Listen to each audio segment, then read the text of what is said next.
So, it's been 10 years. 10 long years. Abram has been living off of one thing, a promise. God told him he'd be the father of a great nation, that his descendants would be as numerous as the stars. And Abram believed. But here we are in Genesis 15, and still, no child. He's older. Sarai's older. The promise is aging. And so is his patience. So Abram has a moment.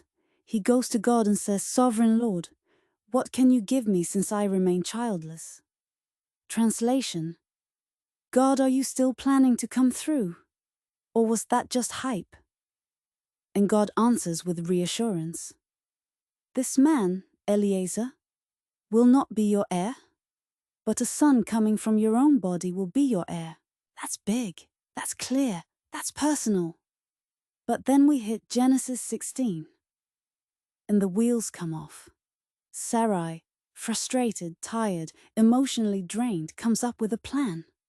A very human plan.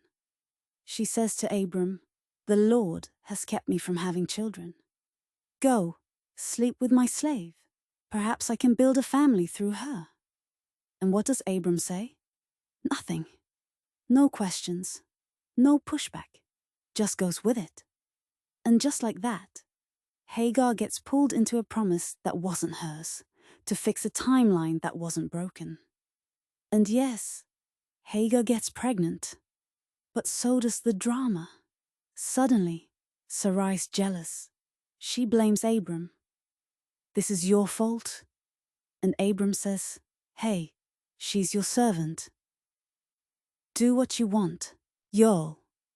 This went from waiting on God to daytime soap opera real quick. Let's talk about this. Because we've all been there, haven't we? Waiting, praying, watching time pass. And eventually we think, maybe God needs help. So we come up with plans. We force outcomes.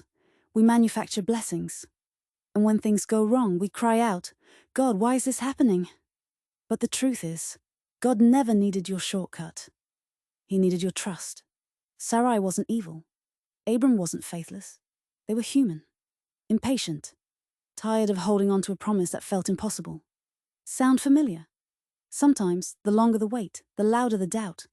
And in that gap between promise and fulfillment, fear starts whispering, "Maybe God forgot.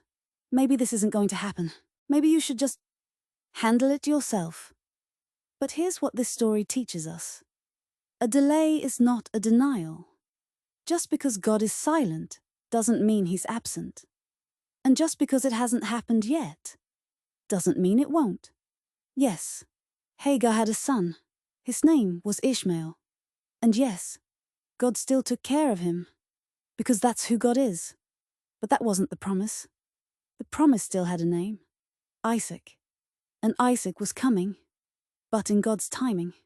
So let's ask the real question.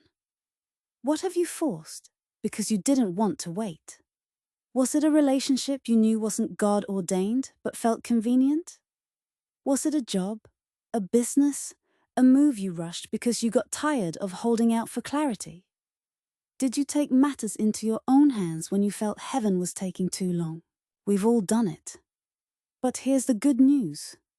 God is still faithful, even after we mess it up.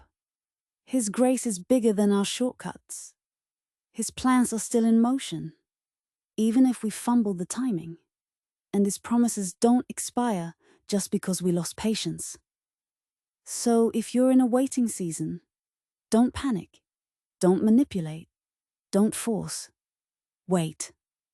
Because what God has for you is worth every second of the silence. And when it comes, it will be bigger, deeper, and more beautiful than anything you could have manufactured on your own.